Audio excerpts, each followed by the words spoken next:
Ay, saging. Tingnan natin ang saging. Ganito na ba? Oh, saging. Ay, malapit na ang saging ko. Oh, malapit na. Oh. Hinog na saging yan. Niluto ko para snack. Lapit na siya. Lapit na. Oh. Init ang panahon. Kaya mainit. Lagyan natin ng panggatong. Para maubos sa panggatong ko sa iyo saging ha. Maubos sa panggatong ko sa iyo. Lakas mo sa panggatong eh. Lakas mo sa panggatong. Lakas mo sa panggatong. Daling makaubos sa panggatong. Lalo siguro pag siling. Malakas ka sa siling siguro. O yan.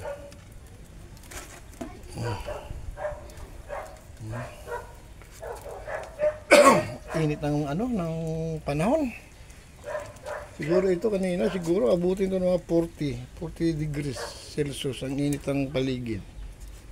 Ito mga 40 siguro to. Pero sa akin hindi mapili kasi nasa ilalim ako ng sagingan.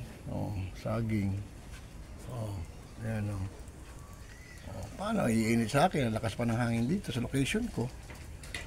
Maganda ang location ko.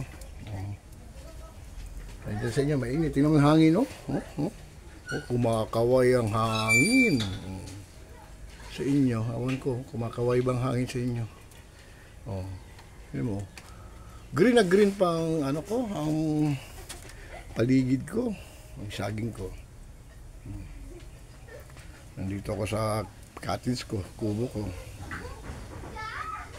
So, walang problema. Hindi masyadong mainit.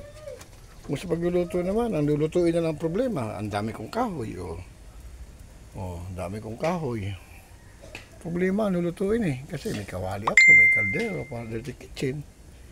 Ang lulutuin ko lang ang problema. Ang daming kahoy Yung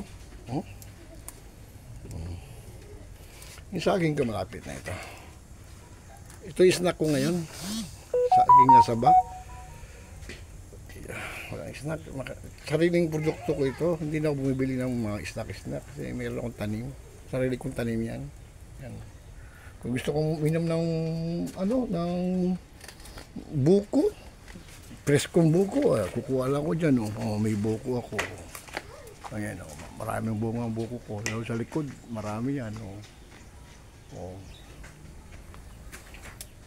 Okay lang.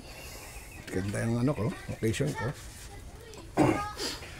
Ayan, sa inyo, mainit siguro ngayon ang pakiramdam nyo kasi mainit. Pero sa akin ay kalamig. Tingnan natin kung luto na ba ulit. Tingnan natin. Kunti na lang tubig. Malapit na ito. Malapit na. Kunti na lang. Malapit na yan.